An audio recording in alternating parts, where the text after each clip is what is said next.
ओम अज्ञानतिमिरान्धस्य ज्ञानाञ्जनशलाकया चक्षुर्जिनिमिलितं येन तस्मै श्रीगुरवे नमः। नमो विष्णुपादाय कृष्णप्रेष्ठाय भूतले श्रीमते भक्तिवेदांत स्वामी इति नामिने।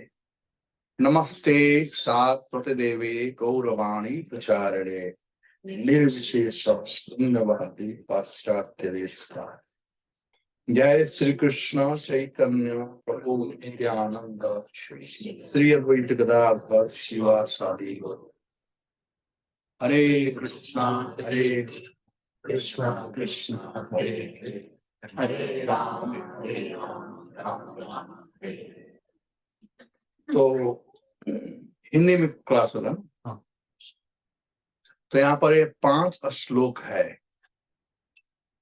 मैं प्रभु जी से कह रहा था कि 5 श्लोक पर हम चर्चा करेंगे तो 4-5 दिन लग जाएगा। तो मैं संक्षिप्त में कह करके और ये 11वां जो श्लोक है उसी पर हम विचार करेंगे। तो आप लोग थोड़ा हमारे पीछे दोहराएंगे। ओम नमो भगवते वासुदेवाय। ओम नमो भगवते वासुदेवाय। ओम नमो भगवते वासुदेवाय।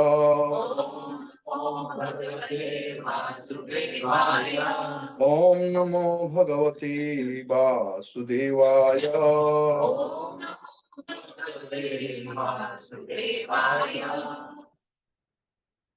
मयि च अनन्य योगेन भक्तिरव्यभिचारिणी विरुक्त देश सेवित्वम् अतिर्जन संसिदि।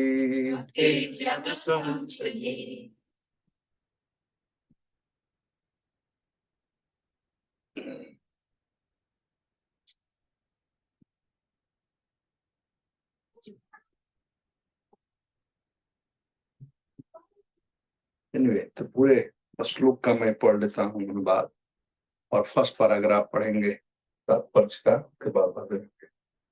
Humility, pridelessness, non-violence, tolerance, simplicity, approaching a bona fide spiritual master, cleanness, steadiness, self-control, renunciation of the objects of sense gratification, absence of false ego, the perception of the evil of birth, death, old age, and disease, detachment,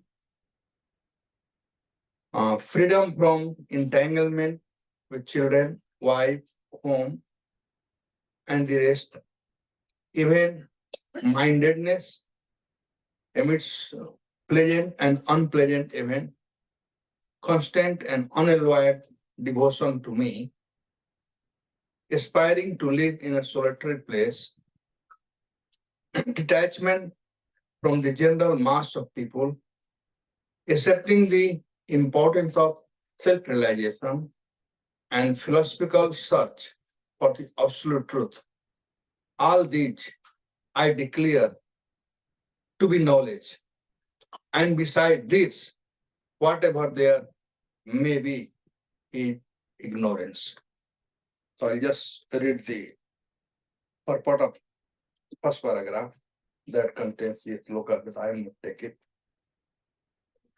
This process of knowledge is sometimes misunderstood by less intelligent men as being the interaction of the field of activity. But actually, this is the real process of knowledge. If one accepts this process, then the possibility of approaching the absolute truth exists. This is not the interaction of the 24 elements I described before. This is actually the means to get out of entanglement of these elements. The embodied soul is entrapped by the body, which is a caging made for 24 elements. And the process of knowledge it described here is the means to get out of this. Of all the description of process of knowledge, the most important point is described in the first line of 11th verse. मयि चान्य Jogen bhaktir abhyavicharani. The process of knowledge determines in unalloyed devotional service to the Lord. So if one does not approach or is not able to approach the transcendental service of the Lord, then the other 19 items are of no particular value. But if one takes to devotional service in full Krishna consciousness, the other 19 items automatically develops within him. I stated in Srimad Bhagavatam 5:18-12, Yasyatma bhakti bhagavati akinchana sarvai gunai tatra samastha sura. All the good qualities of knowledge develops in one who has attended the stage of devotional service. The principle of accepting a spiritual master, as mentioned in the 18th verse, is essential. Even for one who takes the devotional service, is the most important. Transcendental life begins when one accepts a bona fide spiritual master. The Supreme Personality of Godhead, Sri Krishna, clearly states here that the process of knowledge is the actual path. Anything speculated beyond this is nonsense. Hare Krishna. So, Bhagavad Gita के विषय में आप सब लोग जानते होंगे और भगवत गीता का ज्ञान भगवान अर्जुन को दिए। देखा जाए, थोड़ा सीन सेट किया जाए, परिस्थिति क्या थी जब गीता का ज्ञान भगवान दे रहे थे। आप लोग तो कुछ जानते ही होंगे ना गीता के विषय में। कहाँ पर गीता का उपदेश दिया गया था? परिस्थिति क्या थी? युद्ध क्षेत्र, लड़ाई का मैदान था, राइट? तो भगवत गीता जो है वेद वाणी है। महाभारत को सुत गोस्वामी वेद कहते हैं। अथ इतिहास पुराणम च पंचम वेद च उच्यते। इतिहास पुराण यानी महाभारत जो है उसको पांचवा वेद कहा गया है। अब इस पांचवें वेद में जो महाभारत प्रारंभ हुआ था और युद्ध के सेनापति थे पितामह भीष्म, तो ये भीष्म पर्व के 13वें अध्याय से लेकर के 31वें अध्याय के बीच में भगवत गीता का उपदेश भगवान 18 अध्यायों में दिए। यह जो गीता का उपदेश है यह कोई ऑर्डिनरी नहीं है, यह एब्सोल्यूट पर्सनालिटी के द्वारा दिया गया है। भगवान श्री कृष्ण एब्सोल्यूट पर्सनालिटी है। भगवत गीता का जो ज्ञान था, नहीं, लड़ाई क्यों हो रहा था? कि लड़ाई, कोई भी लड़ाई होता है 3 कारण से, जमीन, जोरू और जायदाद। 3 लड़ाई कारण होते हैं। यह जो लड़ाई था, यह लड़ाई था जमीन को लेकर के। रामायण का जो लड़ाई था, रामायण में जो लड़ाई हुआ वो जोरू को लेकर के। इसीलिए व्यासदेव बिगिनिंग में ही शुरू करते हैं पर्पस गीता का। कहते हैं धर्म क्षेत्रे कुरुक्षेत्रे संवेदाजुत्सव मामका पांडवाश्चैव किम अकुर्वत संजय। कहा था धर्म क्षेत्रे कुरुक्षेत्र। अब यह जो भगवत गीता है जहां पर लड़ाई हुआ, तो यहाँ पर 2 क्षेत्र बताया गया। हाँ, यह स्पष्ट है कि लड़ाई हुआ क्षेत्र के लिए, जमीन के लिए। लेकिन दो क्षेत्र कहते हैं, धर्म क्षेत्र है, कुरुक्षेत्र है। दो क्षेत्र था नहीं, क्षेत्र एक था और वह था कुरुक्षेत्र। कौरव और पांडव दोनों कुरुवंशी हैं और वो जो जमीन था, राज्य था, उस पर दोनों का अधिकार था। अब इसे धर्म क्षेत्र क्यों कहा गया है? उस कुरुक्षेत्र को धर्म क्षेत्र क्यों कहा गया है? कई एक कारण है। एक कारण तो यह है कि वह जो एरिया है, वहां ज्योतिषर एक स्थली है जहां पर सूर्य ग्रहण लगता है, तो पूरे विश्व से लोग आते हैं मेला के लिए, और वह पवित्र भूमि है।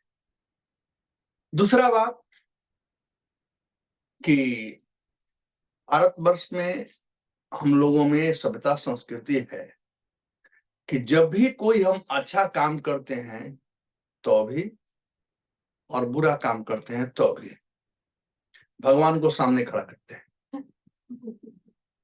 चोर जाएगा चोरी करने, भगवान मैं चोरी करने जा रहा हूं, देखना मैं पकड़ा ना जाऊं। कोई भगवान को खड़ा करेगा। विद्यार्थी जाएगा परीक्षा देने के लिए, भगवान खड़ा करेगा। अरे और तो और, रावण भी चोरी करने गया था सीता को, तो धर्म का आर्टिफिशियली साधु बनकर गया था। तो धर्म के, तो यह प्रमाणित करता है कि धर्म कितना सेफ है। तो व्यक्ति को सेफ जोन में रहना चाहिए, यानी धार्मिक बनकर रहना चाहिए। ये सेफ जोन है। तो वो लड़ाई के मैदान में धर्म क्षेत्र में गए। पंखा थोड़ा बंद कर दें क्या, नहीं चल रहा है। धर्म क्षेत्र में, तो वहां पर भगवान श्री कृष्ण हैं जो धर्म के प्रणेता हैं। धर्म तो साक्षात भगवत, धर्म के प्रणेता भगवान स्वयं वहां पर है, जो अर्जुन का सारथी बने हुए हैं। और धर्म के अवतार महाराज युधिष्ठिर हैं। और वह भूमि जो है वह धर्म भूमि है, देवता लोग आकर वहां पर यज्ञ कर देते हैं। तो इस प्रकार से तो धर्म क्षेत्र कहा गया है। एक बात बताते हैं कि पूरा भगवत गीता को देखा जाए तो इनका अंतिम श्लोक और पहला श्लोक, ये दोनों का एक शब्द निकाल लो। पहला श्लोक में धर्म में है, धर्म से धर्म निकाल दो। और अंतिम श्लोक है यत्र योगेश्वर कृष्ण यत्र पार्थ धनुर्धर तत्र श्री विजयीर्भूति ध्रुवा इति मति मम म। तो दोनों निकाल दिया है, धर और म, तो हो जाता है धर्म। अब धर्म किसे कहते हैं? ये प्रमाणित करता है भगवत गीता जो है वह कोई ऑर्डिनरी शास्त्र नहीं है। क्या शास्त्र है? धर्म का शास्त्र है। अब धर्म किसे कहते हैं? शास्त्र में बताया गया है कि धर्म वही है जो सद्धर्म है। धर्म बहुत से हैं, लेकिन इन धर्मों को भगवान त्यागने कहते, सर्वधर्मान परित्यज्य। लेकिन जो सत धर्म है, यानी जो सत्य से डील करता है, वही असली धर्म है। दूसरे शब्द में बताया गया है कि जो धर्म है वह एक ब्रिज है। जीव और भगवान से संबंध जोड़ने का जो काम है वह धर्म करता है। धर्म एक ब्रिज का कार्य करता है। तो यह जो लड़ाई प्रारंभ हुआ जमीन को लेकर के, धर्म क्षेत्र कुरुक्षेत्र संवेता जो सब,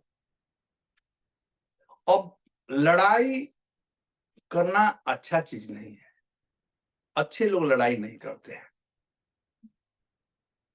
जो अज्ञानता में रहते हैं, इग्नोरेंस लोग रहते हैं, वो लड़ाई हमेशा करते हैं। उनको केवल सुअवसर मिलना चाहिए, ना मिले तो भी लड़ाई करेंगे। उनका स्वभाव ही है लड़ाई करना, चाहे वो स्त्री हो चाहे पुरुष हो, लड़ाई करेंगे। एक बार एक स्त्री थी, उसका स्वभाव था लड़ाई करना। एक दिन उसको कोई नहीं मिला लड़ाई करने के लिए, तो घर का कुछ बाहर कुछ काम कर रही थी और अपने पति को खूब गाली दे रही थी। तो एक सज्जन व्यक्ति जा रहे थे और उसके पति को वो जानते थे कि वह पति कितना सज्जन व्यक्ति है, होगा भी, जिसकी पत्नी ऐसी खूंखार है, सज्जन तो होना ही पड़ेगा ना। तो जानता था कि वो कितना सज्जन व्यक्ति है। अब जब सुना कि उसकी पत्नी तो गाली दे रही है इस प्रकार से, तो उसने पत्नी से कहा कि माता, अरे आपके पति तो इतने महात्मा हैं, इतने सज्जन व्यक्ति हैं, सब लोग सम्मान करते हैं, आप उन्हें गाली क्यों देती हो? बस अब उनको कोई मिल गया घर। उसने कहना शुरू किया, तुम कौन होते हो बोलने वाला, वो मेरा पति है, मैं तो कुछ भी कहूं। ऐसे खूब झगड़ा करने शुरू। तो जो इग्नोरेंस में होते हैं वो हमेशा झगड़ा करते हैं, लेकिन जो सज्जन पुरुष होते हैं वो झगड़ा नहीं करना चाहते। पांडवगण सज्जन है, वो झगड़ा यानी समवेताज सभा, ये लोग वहां पर एकत्रित है कि इसलिए जुजुत्सवः, युद्ध की इच्छा से। लेकिन युद्ध की इच्छा पांडवों में नहीं थी, युद्ध का आह्वान पांडवों ने नहीं किया, युद्ध का आह्वान दुर्योधन ने किया। उसने कहा था, बल्कि भगवान तो संदिग्ध बनकर गए थे युधिष्ठिर तरफ से, लेकिन दुर्योधन ने कहा कि युद्ध के बिना सुई के नोक बराबर भी चूनी नहीं दूंगा। तो युद्ध का आह्वान दुर्योधन ने किया। एक बात यह सीखने का है महाभारत से कि सज्जन लोग युद्ध नहीं करना चाहते हैं। और युद्ध कहाँ होती है? मामका पांडवाश्चैव, किसी परिवार में, किसी घर में, किसी समाज में, जब मैं और मेरा जो आता है, मामका पांडवा से, मेरा बेटा, मेरी पत्नी, ये भाई का बेटा, भाई की पत्नी, तो वहां लड़ाई हो रहा है। इसलिए परिवार में पहले ऐसा था, पहले ये भेद नहीं था, पहले भेद नहीं था कि कौन किसका बेटा है। यहां तक कि गांव के लोगों में भेद नहीं था। यदि गांव की कोई लड़की शहर में आ जाए और गांव का कोई लड़का है तो मेरी बहन है और मेरा भाई है, ऐसा लोग मानते थे, सम्मान करते थे। घर में कौन किसका बच्चा है पता नहीं, बच्चे हैं, हाँ पूछने पर किसका बेटा है तब बाप का नाम बता, अदरवाइज नहीं। तो जिस परिवार में, जिस समाज में मामका पांडव होगा, ये मेरे गुरुजी हैं, वो उसके गुरुजी हैं, उसका चला है, उसका चला है, झगड़ा होगा, तो ये सब नहीं रखना चाहिए। प्रभुपाद जी कहते हैं, we all are God brother, गुरु भाई हम नहीं हैं, हम लोग गॉड ब्रदर हैं। गॉड ब्रदर मतलब गॉड इन सेंटर। जब यह रहेगा तब झगड़ा नहीं होगा, यह नहीं रहेगा तो मामा का पांडवा से हो जाएगा। तब धृतराष्ट्र किम आक्रोश संजय। अब फिर उसके बाद में संजय शुरू किए, स्वातु पांडवानिकम व्यूढ़म दुर्योधन आचार्यम संगम राजा वचन और पांडु पुत्राण। अब शुरू हुआ, भगवान चाहते थे हम लोगों के लिए इसको सुनाना, अर्जुन के लिए कोई जरूरत नहीं था। अर्जुन तो भगवान के महान भक्त हैं, नर नारायण के अवतार हैं भगवान और अर्जुन। और भगवान स्वयं चौथे अध्याय में कहते हैं, भक्तश्चे सखामेति रहस्यम ही इद उत्तमम। हे अर्जुन, तू मेरा भक्त है और मेरा सखा है, इसलिए मैं तुम्हें रहस्यमय ज्ञान देने जा रहा हूं। मैं ज्ञान दे रहा हूं। और भक्त जो लोग होते हैं भगवान के सेवा के लिए कुछ भी करने के लिए तैयार हो जाते हैं। वो आगे पीछे नहीं देखते मेरा नाम बदनाम हुआ क्या हुआ। जो जितना प्यार करता है भगवान को, भगवान उसका बहुत कठिन परीक्षा लेते हैं, बहुत कठिन परीक्षा लेते हैं। लेकिन भक्त भी कम नहीं होते हैं, भगवान से बढ़कर होते हैं। कहते हैं लोग चलो देखते हैं। उदाहरण है कैकेयी का। कैकेयी का नाम सुने हमने? कैकेयी भगवान राम की इतनी महान भक्त की, हमें है उद्धव इत्यादि बहुत है, लेकिन कैकेयी इतनी महान भक्त, कैकेयी ने वह काम किया जिसके चलते लोग गाली देते हैं उसको, लेकिन भगवान श्री राम के लिए किया। भगवान श्री राम परीक्षा ले रहे थे कैकेयी का, कहे कि माता आप मुझे प्यार करती हो? कहा बिल्कुल पुत्र, इसमें क्या दो राय है। कहा आपको परीक्षा देना पड़ेगा। भगवान राम लगता है परीक्षा लेने में बड़े होशियार थे। सबका जो उनको ज्यादा प्यार किया उसको परीक्षा ही लिए। सीता जी का परीक्षा लिए, अपने माता का परीक्षा लिए। तो कैकेयी से पूछे, माँ कैकेयी ने पूछा क्या परीक्षा है बेटा? आगे देखिए, इस दिन हमारा राज तिलक होने वाला है, ठीक है, कल के दिन ये जो भी है, आपको एक काम करना है। मैं जंगल जाना चाहता हूं, मैं आया हूं कुछ कार्य करने के लिए, इसलिए आपको याद होगा पिताजी ने आपको 2 वचन दिया था, और 2 वचन से आप एक वचन से मुझे 14 साल का वनवास मांगो और दूसरे वचन से भरतलाल के लिए राज्य मांगो। कहते समझ में नहीं पा रहे ऐसा कैसे कर सकती हूं मैं, जिस राम को भरत से भी ज्यादा कैकेयी मानती थी, कैसे कर सकती थी? लेकिन यही टेस्ट था, यही टेस्ट था। कहते हैं ठीक है कोई बात नहीं। तो कैकेयी भगवान श्री राम के प्रसन्नता के लिए वह कार्य किया जो कि आज तक लोग अपने बच्चे का नाम कैकेयी नहीं रखते। हिस्टोरिकल काम किया, और इसीलिए चूंकि 14 साल तक वनवास जाना पड़ा, तो कर्म का फल तो भोगना ही पड़ता है ना, सबको भोगना पड़ेगा। और दूसरे जन्म में कैकेयी हुई देवकी और कौशल्या जी हुई यशोदा। तो एक बार कैकेयी बल्कि देवकी पूछी कि पुत्र मैं तुम्हें जन्म दी, लेकिन मुझे वह वात्सल्य प्रेम नहीं मिला, वह प्रेम नहीं मिला जो कि यशोदा को मिला। तो भगवान पूरा भंडा फोड़ दिए, कहे कि माता पूर्व जन्म में आप कैकेयी थी, आपने मुझे 14 साल तक वनवास भेजा था, तो तुमने कहा था इसलिए मैं किया था। लेकिन कर्म का फल तो भोगना ही पड़ेगा ना, आप लोग तैयार हो जाते हैं। क्योंकि 14 साल तक आपने मुझे हमारी माँ से दूर रखा था, इसलिए आपसे मैं दूर रहा। और चूंकि 14 साल तक कौशल्या मेरे बिना रही, इसलिए 14 साल मैं उनके साथ में बिताया। तो एनीवे मैं कहता कि बहुत लोग भगवान की प्रसन्नता के लिए कुछ भी कर सकते हैं। तो वैसे ही अर्जुन मूर्खान नंबर 1 बनने के लिए तैयार। और कैसे किया जाए? तो भगवान ने उनको बुद्धि दिया, लड़ाई का मैदान है, सब लोग तैयार हैं लड़ने के लिए, संघ बच चुका है। अर्जुन गांडी उठा लिए थे कौरवों को देख करके, अब लड़ाई का बिगुल बच चुका था।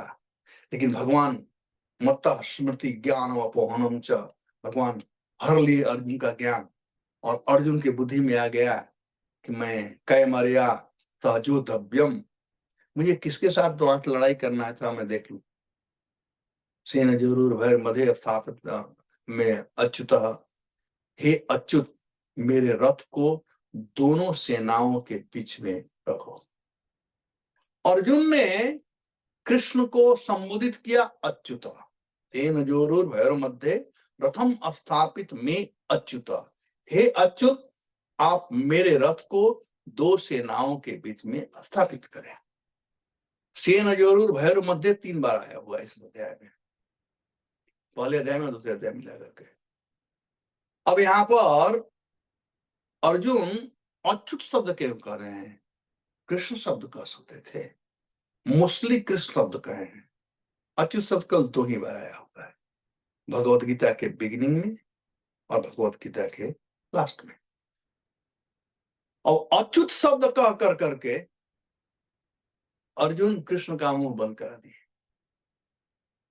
क्योंकि कृष्ण ने कहा था अर्जुन से कि मैं युद्ध के मैदान में अस्त्र धारण नहीं करूंगा। अर्जुन ने कहा कोई बात नहीं, आप मेरा साथी बन जाइए। भगवान ने कहा ठीक है। तो सारथी का, ड्राइवर का काम है, जो मालिक है वो करे।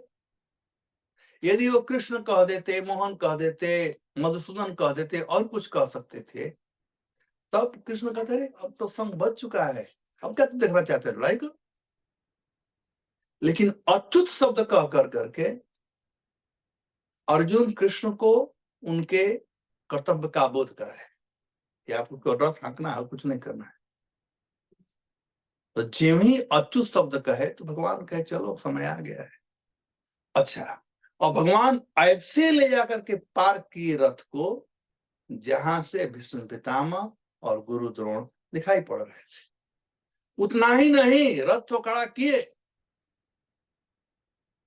कहते हैं कि किसको देखना चाहता है, देख रहे हैं कौन लोग हैं, ये है तुम्हारे पितामह, पता है ना कौन है, ये है तुम्हारे गुरु जी, जो तुम्हारे समान उधर कोई न होने पाए, यही देखना चाहते थे। अपने पुत्र को भी वो ज्ञान नहीं दिए जो तुमको दिए। और इस प्रकार से अर्जुन मुंह में पड़ गए। और जब मुंह से दूर हुए अर्जुन गीता का उपदेश सुन करके, तब एक्नॉलेज पुनः करते हैं, नष्ट मोहो स्मृति लब्धवा तत्प्रसादाद अच्युत स्थितो अस्मि गता संदेहे करिष्ये वचनम तव। कहते कृष्ण आपका खिलवाड़ में समझ गया, मुंह में आप ही डाले और तत्प्रसादाद अच्युत, आपके कृपा से बाहर निकल गया। तो जब मोह में अर्जुन पड़ गए, अब देखिए, और ऐसा बात नहीं था कि अर्जुन में बल नहीं था। पूरे महाभारत को 3 ही लोग समाप्त कर सकते थे, एक अर्जुन, एक पितामह भीष्म और एक कर्ण। अर्जुन में बल था, लेकिन लड़ाई करने के लिए 2 चीज चाहिए। पता है आप लोगों को? लड़ाई नहीं करते आप लोग? अभी तो करते ही नहीं। 2 चीज लड़ाई में चाहिए, एक चाहिए गुस्सा और एक चाहिए शक्ति। 2 चाहिए ना? ये शक्ति है लेकिन गुस्सा नहीं तो फिर बैठा रहेगा। कोई बात चलाए तभी चुपचाप बैठा रहेगा। और यदि गुस्सा है लेकिन बल नहीं है तो फूक देगा, तो गिरिए। दोनों जरूरी है। अब अर्जुन में बल था लेकिन गुस्सा नहीं आ रहा, तो भगवान ने गीता का उपदेश दिया अर्जुन को गुस्सा दिलाने के लिए, और किसी काम के लिए, केवल गुस्सा दिलाने के। गुस्सा दिलाने के भगवान गाली दिए अर्जुन को, हिंजड़ा तक बोले, एकलव्य मास्कमा पार्थ, अरे हिंजड़े कहीं का, तुम्हें जब यही करना था, हिंजड़ापन करना था, तो मुझे यहाँ लाया ही क्यों? मुझे क्यों लाया? तुम्हारा नाम बदनाम, हमारा नाम, मतलब नाम बदनाम कराने के लिए लाया क्या? भगवान गाली दिए। अर्जुन में तो क्षत्रिय था ना, तो गुस्सा तो आएगा ही, दिल पड़ रहा था। और अंतिम गुस्सा जब हुआ, जब गीता का उपदेश शुरू, वहां से और वो मेंटेन हुआ। तो अब बताइए आप लोग, भगवत गीता का उपदेश कब शुरू हुआ और कब समाप्त हुआ? Second chapter. श्लोक संख्या क्या है? 8 जब ही सरेंडर ऑन द 7th में सरेंडर किया और 8वें से शुरू। हाँ, अर्जुन सरेंडर किए साथ में। कर्पण्यदोषोपहत स्वभाव पृच्छामि त्वां धर्मसंयुतचेत यस्यां निश्चितां ब्रूहि मे यस्तेहं साधिमां त्वां प्रपन्नः। लेकिन गीता का उपदेश शुरू हुआ श्लोक 11 से और समाप्त हुआ गीता का उपदेश 18वां अध्याय की 6। ये है भगवत गीता, यही है अब देखा जाए तो है क्या है दोनों में, तो भगवान शुरू करते हैं असोच्यानंद सोचस्तम प्रज्ञावादांश भास्ते गतासुम गतासुंच नास्त्यंत पंडिता। असोच्य, असोच्य मतलब सोच मत करो। सबसे संसार में तकलीफ है हम सोचते रहते हैं, इतना सोचते हैं कभी कभी नींद भी नहीं आता है। रात के समय नींद नहीं आने का मतलब क्या हुआ, कोई दिमाग में चल रहा है, ये ना। असोच्य और अंतिम वर्ड है सोच, सोच मत करो। तो गीता शुरू होता है सोच मत करो और अंत होता है सोच मत करो। तो जिसको शांति से जीवन यापन करना है उसको चाहिए गीता का अध्ययन करना, शोक मत करो। क्योंकि कवि ने कहा है शोक उसी का कीजिए जो अनहोनी हो, अनहोनी होती नहीं, होनी हो सो हो। अनहोनी नहीं होती है। शोक किस लिए? तो इसलिए जो शोक नहीं करना चाहता है उसे चाहिए गीता का अध्ययन करना। अब भगवत गीता में 5 विषय वस्तुओं का वर्णन किया गया है। आप लोग स्टडी करते हैं, मैं समरी दे रहा हूँ पूरे गीता का, और इसमें हम लोग डिस्कशन करेंगे। तो क्या क्या 5 विषय वस्तु है? भगवान, भगवान, ईश्वर, एक सेकेंड, क्या पहला क्या है? जीव, काल, ईश्वर, जीव, जीव, कर्म। आपके गुरु जी बताया। यस, ये 5 चीज है। ईश्वर, उसका अंश जीव, उनका ईश्वर का सापेक्ष स्वरूप काल, जीव इस संसार में आया है भोगने के लिए, कुछ करने के लिए, तो उसका मीन्स यानी प्रकृति, और जो कुछ करना चाहता है एंजॉयमेंट के लिए वह है कर्म। तो इन 5 विषय वस्तुओं का वर्णन किया गया है पूरे भगवत गीता में। अब ये 5 विषय वस्तुओं में से जो 3 है वह इटर्नल है, उनका विनाश नहीं होता है। जैसे ईश्वर, जीव और काल, ये 3 इटर्नल है। प्रकृति जो है वह परिवर्तनशील है, और जो कर्म है यानी कर्म का जो फल है उसको हम नष्ट कर सकते हैं। तो नष्ट करने वाला एक ही है, वह है कर्म। तो हम लोगों में जो भी कर्म फल है उसको हम नष्ट कर सकते हैं, और वही बात आज के श्लोक में बताया गया है। क्योंकि कर्म फल ही है, हालांकि ये जो 13वां अध्याय है इसे प्रकृति योग कहा जाता है, प्रकृति का वर्णन किया गया है, और इसी अध्याय में से यह बताया गया है कर्म फल। कर्म ही है हमारे सुख और दुख का कारण। कर्म से ही हम सुख भोगते हैं और कर्म से ही हम दुख भोगते हैं। और भगवान कहते हैं 3 प्रकार का कर्म है, कर्म, अकर्म और विकर्म। अब इसमें से भी कर्म और विकर्म ये दोनों खराब है। प्रभुपाद जी कहते हैं हीरा चोर या खीरा चोर, दोनों चोर। ड्राई स्टूल और wet stool, both are stool. तो कर्म करो उसका भी फल लगेगा, और विकर्म करो यानी पाप कर्म करो उसका ही फल, लेकिन फल नहीं लगेगा यदि किसी का, तो वह है अकर्म यानी डिवोशनल सर्विस। और उसी डिवोशनल सर्विस का वर्णन यहाँ पर आज के श्लोक में हम लोग चर्चा करेंगे। कैसा वह डिवोशनल सर्विस होना चाहिए, वह अकर्म कैसा होना चाहिए। तो भगवान कहते हैं मई च अनन्य जोगेन। पहला नंबर ये भक्ति का गुणानुवाद किया गया है, मई च अनन्य जोगे न भक्ति अव्यभिचारिणी। भगवान कहते हैं कि मुझसे जुड़ने का जो तरीका है, च कहने का मतलब अन्य जितने भी तरीके हैं वो नहीं, ज्ञान मार्ग, योग मार्ग इत्यादि इत्यादि वही तरीके हैं, लेकिन उतने प्रभावशाली नहीं है जितने की भक्ति। भगवान से जुड़ने का तरीका कहते हैं अनन्य जोगे न भक्ति। भक्ति कैसा होना चाहिए? अनन्य जोगे न। अनन्य का मतलब न अन्य। यदि भक्ति करना है तो मात्र मई यानी मुझको, मेरा, कृष्ण का भक्ति, वो भी कैसे?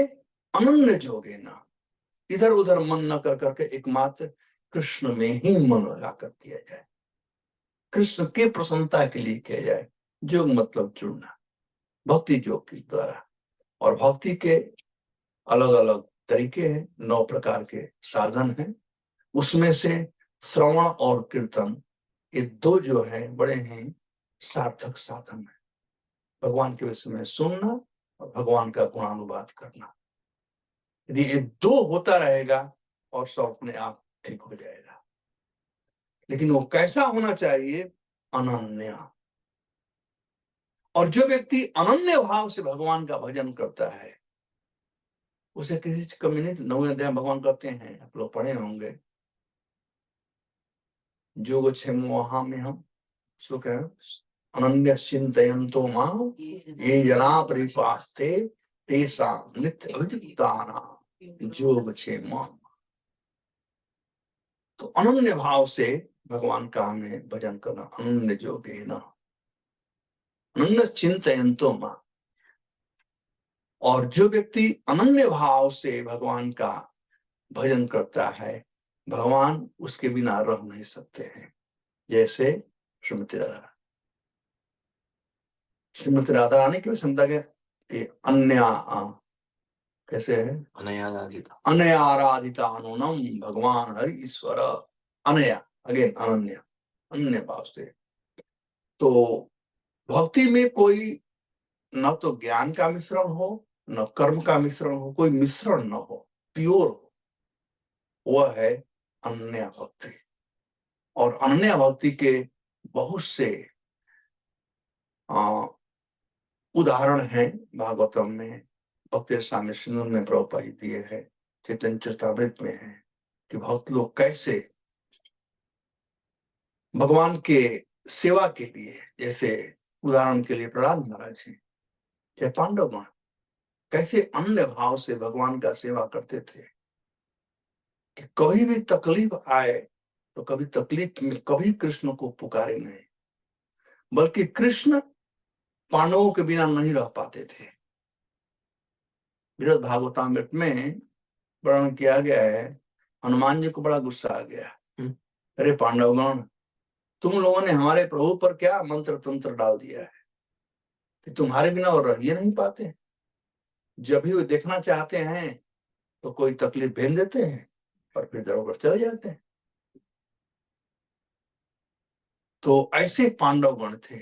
इनफैक्ट जब द्रौपदी का चीरहरण हो रहा था, द्रौपदी भगवान को कष्ट नहीं देना चाहते थे, लेकिन मरता क्या नहीं करता, बेचारी भगवान को पुकारी और भगवान आकर उसका रक्षा किए तो उन्हें ग्लानि फील हो रहा था कि हाय हाय, उस हाड़ माथ के शरीर के लिए मैं कृष्ण को कष्ट दिया।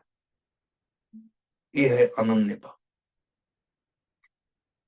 हम सब दुख सब लेंगे लेकिन कृष्ण को कोई दुख न होने पावे, ये है अनन्या भक्ति। तो ये भक्ति जो शब्द है वो भज धातु से है। भज मतलब सेवा, भज सेवया इति भक्ति, सेवा करना। तो हम लोगों को हमेशा तैयार रहना चाहिए सेवा करने के लिए। सेवा ही एकमात्र ऐसा वस्तु है जिससे हम भगवान को अपने मुट्ठी में ले सकते हैं, और कोई तरीका नहीं है। प्रभु गोस्वामी कहते हैं कि अतः श्री कृष्णामादि न भवेद ग्राह्यम इंद्रिय सेवन मुखे जिह्वादौ स्वयमेव अस्फुरत्यता। अतः श्री कृष्णामादि, श्री कृष्ण का जैसे कि भक्ति है सुनना गाना, लेकिन यहाँ कहते अतः श्री कृष्ण नाम आदि, भगवान कृष्ण का नाम गाना, हरे कृष्ण कृष्ण कृष्ण हरे हरे, हरे राम राम राम हरे, या भगवान का कथा सुनना या नवदा भक्ति कुछ भी करना। अतः श्री कृष्ण नाम आदि न भवेद ग्राह्यम इंद्रिय, हम अपने इस ब्लंट सेंसेस से कृष्ण को नहीं समझ सकते। कितना भी आप नाम जप करो, कितना भी आप कथा सुनो, कोई कह सकता है तब करने से फायदा क्या। जब हम नहीं समझ सकते हैं कृष्ण को तो करने से क्या फायदा, फिर नाम जप करने से क्या फायदा। स्वाभाविक प्रश्न होगा। तब प्रभु गोस्वामी कहते हैं अतः श्री कृष्ण नाम आदि न भवेद ग्राह्यम इंद्रिय सेवन मुखे ही। लेकिन जब सेवन उन्मुख हो जाओगे, सेवा कर रहे, कहते हैं गामना सेवा से मेवा मिलता है। जब सेवा करने की प्रवृत्ति आ जाएगी तो भी भगवान को अपने ही प्राप्त कर सकते हो। भाई तब कैसे, स्वयं वो अस्फुरत्यता। जब भगवान देखते हैं कि भगवान, हम सेवा भगवान के लिए कर रहे हैं ना, और जब भगवान प्रसन्न हो जाते हैं तब दौड़े दौड़ चले जाते हैं। मेन चीज है भगवान को प्रसन्न करना।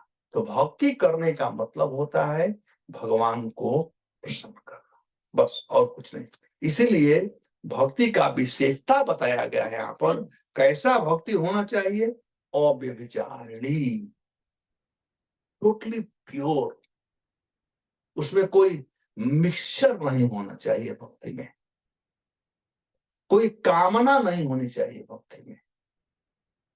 अच्छा, निष्काम भाव से यदि भगवान का हम भजन करेंगे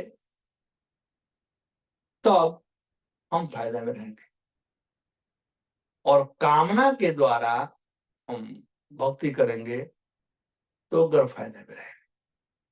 उदाहरण मैं देता हूं हमेशा खाने का और खिलाने का। दोनों में आनंद किसको आता है? खाने वाले को, खिलाने वाले को। खाना तो मर रहा है, कब हो गया। खिलाने वाला एक रोटी और लो, थोड़ा ऐसा सब्जी और ले लो। खिलाने में आनंद आता है। तो निष्काम भाव से जो भक्ति की जाए उसमें आनंद आती है। दूसरा बात, जो निष्काम भाव से भक्ति करता है, भगवान बेचारे असमंजस में पड़ जाते हैं, समझ नहीं पता मैं इसलिए क्या करूं। और जो सकाम भाव से करता है, भगवान कहते हैं जो चाहिए मैं दे दिया, राम राम मेरा काम खत्म। सकाम मतलब कुछ मांग करके आप भक्ति करो, भगवान दे देंगे उतना, चलो उन काम खत्म हो गया।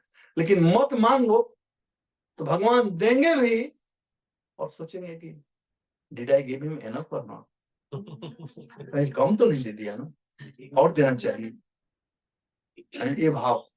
और हमेशा देने की भावना बनी रहती है। इसलिए मैं फंड रेजिंग सेमिनार देता हूँ तो कैसा हूँ निष्काम भक्ति, निष्काम भाव, किसी कुछ मांगो मत। पैसा मांगोगे तो व्यक्ति एक बार दे देगा, भूल जाएगा, लेकिन नहीं मांगोगे तो देगा और देता रहेगा। बस वो खुश करो बस। Why anybody gives to anybody? Because they have some feeling. Create the feeling. वैसे ही भगवान के हृदय में फीलिंग हम पैदा करें, भगवान देखे कि हम भजन कर रहे हैं। प्रभुपाद जी कहते हैं we should not try to see Krishna, do something that Krishna comes to see us. वो है अन्य भाव से भक्ति किया गया। तो ये कहते हैं भक्ति अव्यभिचारिणी। अव्यभिचारिणी, व्यभिचारिणी मतलब समझते हैं ना, जो स्त्री दूसरे के पास जाती रहती है, कहीं एक पति रखती है, व्यभिचारी कहलाती है, पुरुष व्यभिचारी कहलाता है। और अव्यभिचारी मतलब एकांतिक, एक के पास। भगवान बड़े जल्दी खुश भी होते हैं, बड़े जल्दी नाराज भी होते हैं। जब भी माइंड हमारा इधर से उधर हट जाएगा कभी ना तो कृष्ण बड़े नाराज हो जाते हैं। अभी कार्तिक महीना आने वाला है, आप लोगों को मालूम है ना, यशोदा मैया मंथनी मर रही थी तो भगवान आकर के और स्तनपान कर रहे थे, ठीक, और उधर दूध खोल रहा था। तो मैया गई उस दूध को उतारने के लिए, भगवान कृष्ण गुस्सा आ गया, मारकर मटकी तोड़ दी। हालांकि ये ट्रांसडेंटल व्यभिचारिणी भक्ति है, अटेंशन भगवान से हटा करके दूध पर मैया ने कर दिया, हालांकि उस सेवा के लिए था, लेकिन है वो ऐसा है। तो इसलिए अटेंशन एक होना चाहिए, एकांतिक भक्ति जोगे ना, या यहाँ पर भक्ति व्यभिचारिणी, दोनों एक ही है। एकांतिक भाव से यदि ऐसा कुछ करेंगे हम, तब यहाँ पर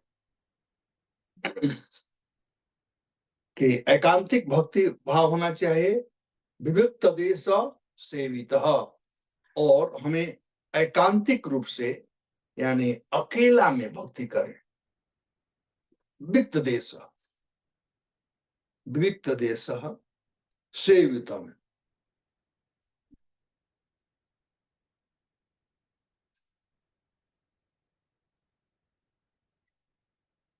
जब आप लोग भागवतम से पिंगला कथा सुना हो,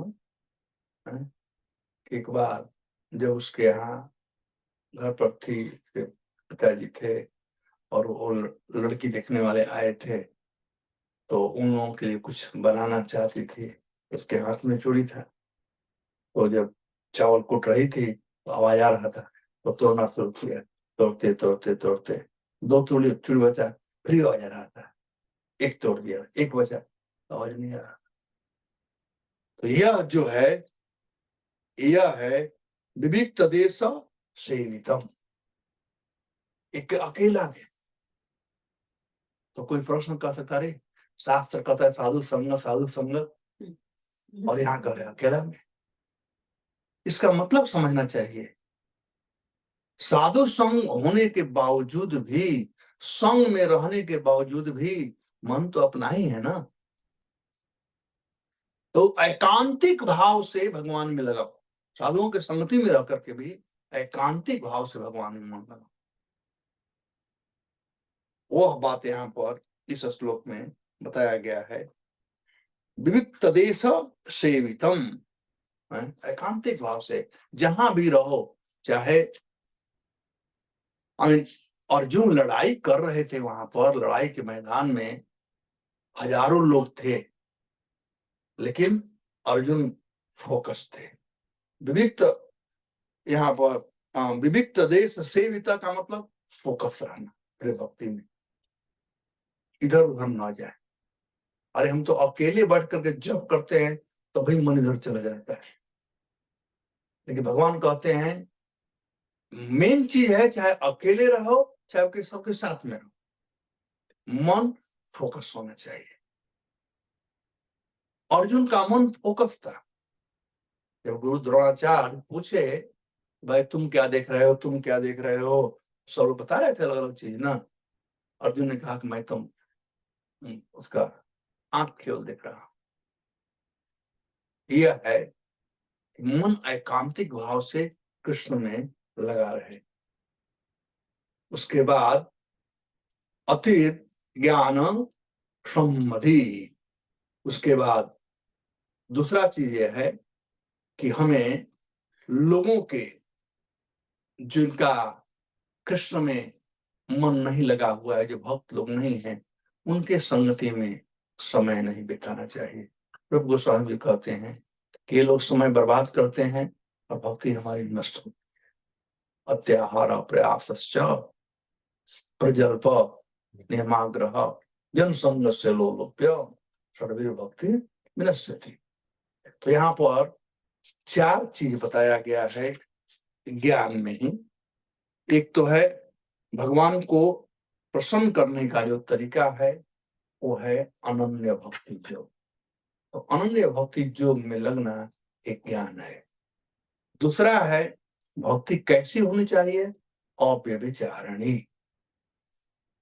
अब विचारणीय भक्ति होनी चाहिए, तो मिक्स भक्ति नहीं होनी चाहिए, प्योर भक्ति होनी चाहिए। और तीसरा है एकांतिक भाव से भक्ति करें। और चौथा है कि उन लोगों का संग न करें जिनका कृष्ण से कुछ भी लेना देना नहीं।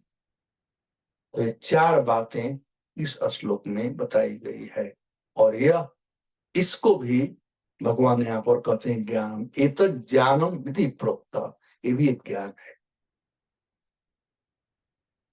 तो हम भक्तों को चाहिए जो कि कृष्ण भक्ति में अग्रसर है, कर रहे हैं, तो ये जो भी यहाँ पर ज्ञान बताया गया है वह सब एक साइड है। लेकिन प्रभुपाद जी कहते हैं जो कृष्ण भक्ति है वह लाइक 100 रुपीज नोट है, जो यहाँ पर of course all the description of the process of knowledge, the most important point is described in the first line of 11th verse, जो हम पढ़े, मयि चन्य Jogen भक्तिर अव्यभिचारिणी। The process of knowledge terminates in unalloyed devotion to service to the Lord. So this is the most important out of all the knowledge. So this is one way to know, and this is the other way, shortcut through the devotional service, bhakti. And we are very fortunate that by mercy of Srila Prabhupada, हम लोगों को भक्ति प्राप्त हुई है। ये बहुत बड़ा धन प्राप्त हुआ है, बहुत जन्मों के पुण्य के चलते, बहुत जन्मों कर यदि श्रवण कीर्तन, बहुत जन्मों के सॉरी कैसे बहुनाम जन्म नाम अंते ज्ञान नाम, बहुत बहुत जन्मों के पुण्य के बाद, संस्कार के बाद हम लोगों को ये मिला हुआ है। तो इस धन को हमें संचित करके रखना चाहिए, हम लोगों को ऐसे रखी ताकि कोई चोर चोरी न करने पावे। और चोर है क्या, और कोई नहीं बल्कि हमारा अनवांटेड डिजायर जो है, और वो उत्पन्न होता है अलग अलग प्रकार संग से। तो संग बहुत जरूरी है, हम चुने, अच्छा संग चुने। मुझे बहुत आनंद है कि गीता माता जी की आप लोग संग करते हो, और इस प्रकार से सिस्टमेटिकली भगवत गीता का अध्ययन करना है आप लोग, बहुत अच्छा है। इसको आप लोग प्रिजर्व कर रखें। और मुझे पूरा विश्वास है कि कृष्ण ऐसे कार्यों से ही प्रसन्न होंगे, अनन्या भक्ति के द्वारा। धन्यवाद। हरे कृष्ण। कोई प्रश्न? यस। तो ये जो भगवान ने, श्री राम जी ने जब, भगवान कृष्ण ने जब देवकी को बताया कि तुमने हमको जंगल भेजा था, वन में भेजा था, इसलिए मैं तुमसे दूर रहा, तो ये कहाँ हम बताया गया, कोई किस शास्त्र में बता रहा है? एक हमारे रामायण के आचार्य हैं, उन्होंने ये बात बताया था, मैं सुना था। जैसे हमारे गौड़ीय वैष्णव आचार्य है ना, वो लोग जैसे राधा रानी के विषय में, भागवत में कहा राधा रानी का वर्णन किया गया है, लेकिन आचार्य में बतलाए हैं। वैसे ही रामायण के भी बहुत आचार्य हैं, श्री संप्रदाय से बहुत आचार्य लोग हैं, उन लोगों ने इसको कहीं वीडियो में देखा था कि लोग बोल रहे थे, लगा नहीं गया सर। नहीं, मैं स्वयं सुना था। लक्ष्मण जी महाराज हैं अयोध्या के, बहुत प्रखांड विद्वान, ये सत्य बात है। मगर भगवान राम गए 14 साल के लिए, भगवान कृष्ण तो 11 साल ही वृंदावन में रहे। भगवान कृष्ण 11 साल के बाद आए मथुरा। कहीं 14 है, कहीं 11 ऐसा 14 साल ही था, क्योंकि किशोर अवस्था जो है, किशोर अवस्था में भगवान गए थे। तृतीय स्कंद में जब उद्धव जी बोलते हैं एकादश समास तत्र गूढ़ार्थी सबलो वसते, ऐसा बताए 11 साल वहाँ छिप करके रहे, ऐसा बताए। Anyway, किशोर अवस्था होता है 14 साल में, तो जो भी 11 है 14 है। वही जो ठीक नहीं बैठ रहा था, जितना ही वीडियो में देखा वो बहुत बुरा बता रहे। वहाँ 14 साल के बाद राम के वनवास है, भगवान कृष्ण 11 साल ही रहे, 11 साल के बाद मथुरा आए। तो वो टाइम पे ठीक नहीं बैठ रहा है। Anyway, एक फिलोसफी नहीं है। Yes. So I have two questions actually. Hmm. So आप बोले थे like Bhagavad Gita begins with and ends with no chinta. So how to avoid that actually? चिंतन के द्वारा Like chanting? दो चीज है, चिंता है और चिंतन है। चिंता आपको परेशान करेगा और चिंतन आपको आनंद देगा। चिंतन का मतलब आराम। हाँ। चिंतन का मतलब कुछ सोचो ही मत। जैसे छोटे बच्चे हैं, और छोटा बच्चा है, कहाँ से स्कूल का फी आएगा, कहाँ से कपड़ा, थोड़ा सोचता है। वो कौन सोचता है? बाप माँ सोचता है। यदि हम चिंतन करेंगे, बच्चे अपने बाप माँ का चिंतन करता है, जब हम चिंतन करेंगे तो भगवान हमारे विषय में सोचेंगे। उदाहरण है माधवेंद्रपुरी का। माधवेंद्रपुरी बैठ करके भगवान का चिंतन कर रहे थे। वो कोई मधुकरी नहीं करते खाने पीने के लिए, भगवान को चिंता हो गया, भगवान स्वयं लेकर के आए। महाभारत में कथा है कि एक बार 9 दिन तक महाभारत युद्ध हुआ। पितामह भीष्म और अर्जुन दोनों लड़ाई कर रहे थे, कोई सेना हार नहीं रही थी। दुर्योधन गया पितामह के पास, कहा पितामह मैं जानता हूं आप पांडवों को नहीं मारने वाले हैं और व्यर्थ में सब सैनिक मारे जा रहे हैं। अब ऐसा करो, आप जाओ हस्तिनापुर और आराम करो, मैं अपने मित्र कर्ण को बुलाता हूँ, कम से कम अर्जुन को जरूर मारेगा। पितामह ने कहा जाओ तुम सो जाओ, कल का दिन अंतिम दिन होगा, या तो अर्जुन रहेगा नहीं तो मैं रहूंगा।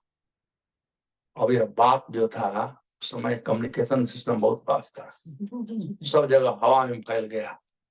सब लोग सोचे रहे क्या होगा, कल क्या होगा, क्योंकि अर्जुन है जिनके रक्षक कृष्ण है, मारे कृष्ण राखे के, राखे कृष्ण मारे के।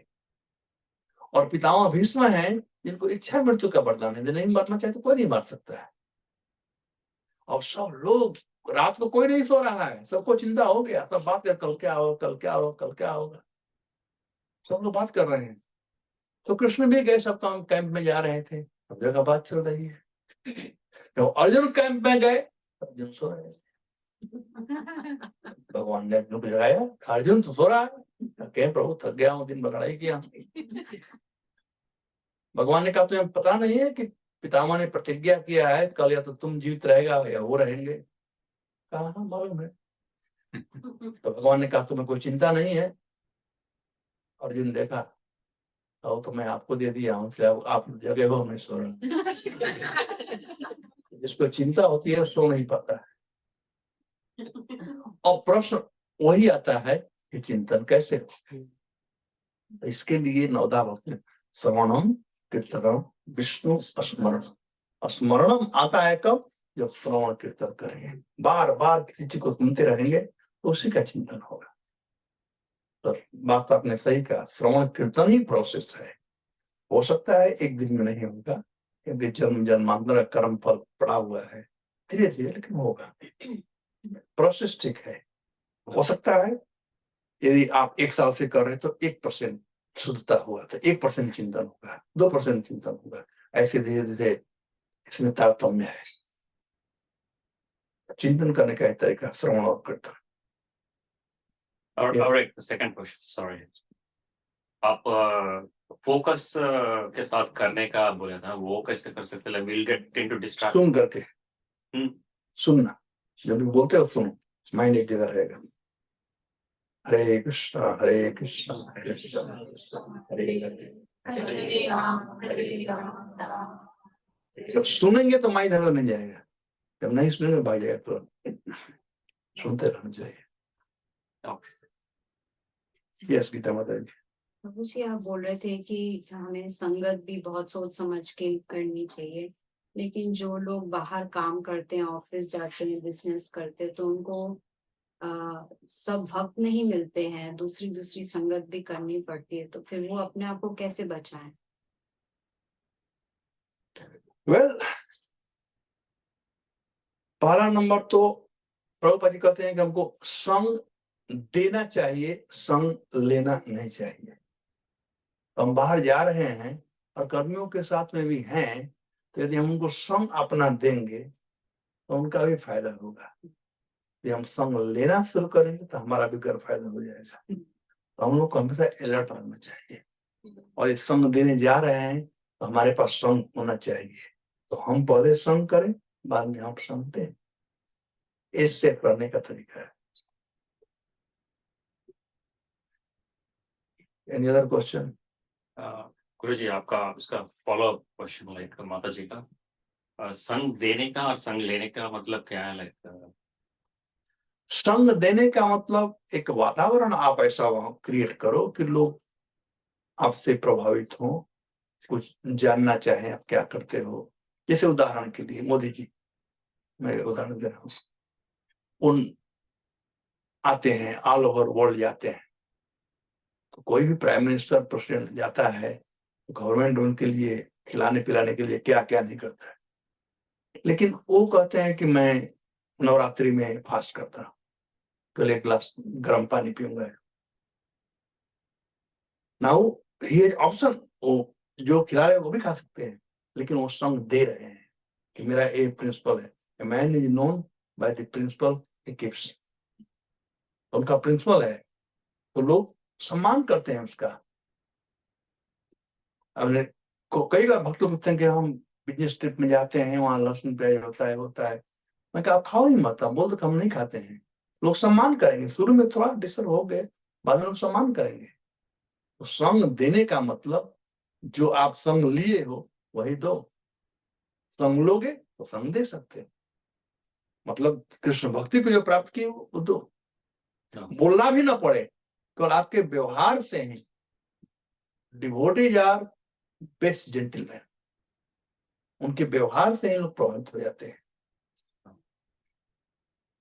संग देने के लिए संग लेना जरूरी है। इसलिए शास्त्र कहता है साधु संग सर्वशास्त्र कहे, लव मात्र साधु संग तरफ सिद्धि है। संग कीजिए, संग कीजिए।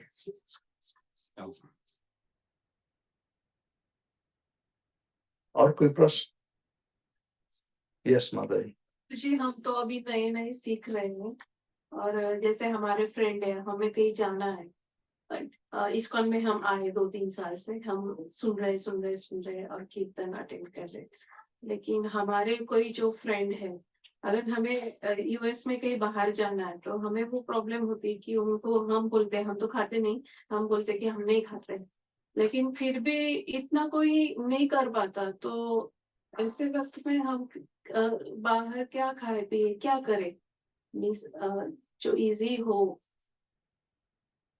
देखिए या उनके घर खा सकते हैं क्या? वो बोलते हैं कि हम वो नहीं डालेंगे, लेकिन उन्होंने उनके बर्तन में वो जो पकाया हुआ रहता है वो भी हमें झिझक होती है फिर कि हमने तो पूरा छोड़ दिया है। तो लेकिन वो हमारे पहले फ्रेंड रह चुके हैं, तो देखिए बुरा ना लगे उनको। हमें फैनाटिक नहीं बनना चाहिए। पहला नंबर तो हमें प्रैक्टिकल बनना चाहिए। मैं ये नहीं कह रहा हूं कि आप लोग करो, लेकिन मैं उदाहरण दे रहा हूं। एक बार बॉम्बे में प्रभुपाद जी के एकमात्र कांग्रेगेशन डिवोटी शिष्य थे, गीता जानती हैं, उनका नाम था मनमोहन केजरीवाल। तो एक बार प्रभुपाद जी को अपने घर पर खाने के लिए बुलाए थे, तो उनकी पत्नी बड़ा अच्छा भोजन बनाई, लेकिन उन्हें मालूम नहीं था कि ये लोग लहसुन प्याज नहीं खाते हैं, तो सब बना दिया लहसुन प्याज वाला। अब ब्रह्मानंद थे, तमाल कृष्ण महाराज थे, प्रभुपाद जी थे, तो जब वो लोग खाए तो लहसुन प्याज गंध आया तो अपना नाक से उड़ाने लगे, और प्रभुपाद जी बड़े प्रेम से खा रहे थे, कहे बड़ा स्वादिष्ट है, बड़ा स्वादिष्ट है। ये सब लोग को डाउट हो गया, प्रभुपाद जी ऐसा क्यों कर रहे हैं। और प्रभुपाद जी आए तो विदेशी तो मुंहफट होते हैं, तुरंत पूछ दिए कि स्वामी जी उसमें लहसुन प्याज था, आपने खा लिया पूरा और कहे बड़ा स्वादिष्ट है। प्रभुपाद ने कहा कि मुझे मालूम है, तो आपने खाया क्या? कहा कि देखो, यदि मैं उनको बोल देता कि इसमें लहसुन प्याज है तो they would have field very guilty. उनकी वाइफ, लहसुन प्याज कोई पाप नहीं है, हानिकारक है स्वास्थ्य के लिए, लेकिन पाप नहीं है। और जब बाद में मनमोहन को पता चल गया कि लोग लहसुन प्याज नहीं खाते हैं, फिर भी Swami ji out of respect वो खा लिए, that made them devotee husband wife को। तो ऑफ कोर्स ये प्रभुपाद जी कर सकते हैं, हम और मत करना। प्रभुपाद जी शुद्ध भक्त हैं, तो उनका वो तरीका था अलग करने का। एक तो यह तरीका है। दूसरा, एक बार हरिकेश प्रभु को महाराज को प्रभुपाद जी बोल रहे थे तुम रसिया जाओ प्रचार करने के लिए, और हरिकेश महाराज बहाना मार रहे थे तो वहां तो खाने के लिए कुछ नहीं, इतना ठंडक है, और मांस लोग खाते हैं, एक करते हैं। Prabhupada said you eat meat but preach, मांस खाओ लेकिन प्रचार करो। Preaching is the essence. यदि आपके बहुत दिन के सगे संबंधी हैं, दोस्त हैं, और कह रहे हैं कि नहीं आपके लिए हम बर्तन धो करके कर रहे हैं, तो उतना कंसेशन देना चाहिए। ज्यादा ये करोगे तो आपसे कम नहीं काटेंगे वो लोग नेक्स्ट टाइम। तो समाज में हमें रहना है, तो समाज को, अरे वो तो देख रहे हो तो कह रहे हो, लेकिन जो खा रहे हो ये घी वगैरह कितना मिक्सचर मिला हुआ है, में क्या मिला हुआ है क्या जानते हैं। अब इंडिया में आ रहा है कि त्रिपत्र का जो लड्डू है बहुत लोग प्रेम से खा रहे हैं, उसमें गाय का चर्बी मिला हुआ है, वो जो घी बना हुआ है उससे बना हुआ है, और तो जानते ही नहीं क्या क्या। इसलिए मेन चीज है कि जो भी खाओ भगवान को अर्पण कर लो, दैट्स मोस्ट इंपॉर्टेंट। और अर्पण कर लोगे तो विष भी होगा। दो ही व्यक्ति है जो विष को भी अमृत बना सकता है, एक है मां और दूसरे हैं भगवान।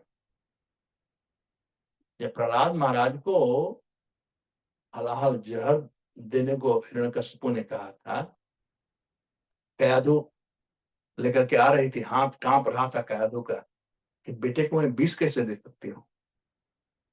प्रहलाद यह परिस्थिति देखे और मां से कहे, मां ये क्या हो रहा है, क्यों तुम्हारा हाथ कांप रहा है। और रोते रोते बेचारी वो कह रही थी बात। प्रहलाद ने कहा कि मां विष कैसे दे सकती है, मां विष दे ही नहीं सकती है। जो जन्म देने वाली है, जो जननी है, वो विष कैसे दे सकती है। यदि विष भी उसके हाथ से स्पर्श कर जाए तो अमृत मिल सकता है। मां चिंता मत करो, दे दो। प्रहलाद चलती है, कुछ भी नहीं हुआ। तो विष को भी टर्न कर दी मां ने, मां का स्पर्श। और दूसरा है कृष्ण। कृष्ण ही उतना विष देने गई थी ना, भगवान पी लिए, तो विष का असर कृष्ण पर नहीं पड़ा। तो इसलिए हम लोग जो भी खाएं भगवान को बस, और फिर बाद में खाओ, कोई तकलीफ नहीं, प्रसाद खाओ। ओके, तो स्टॉप हियर। धन्यवाद। हरे कृष्ण। श्री प्रभुपाद की जय।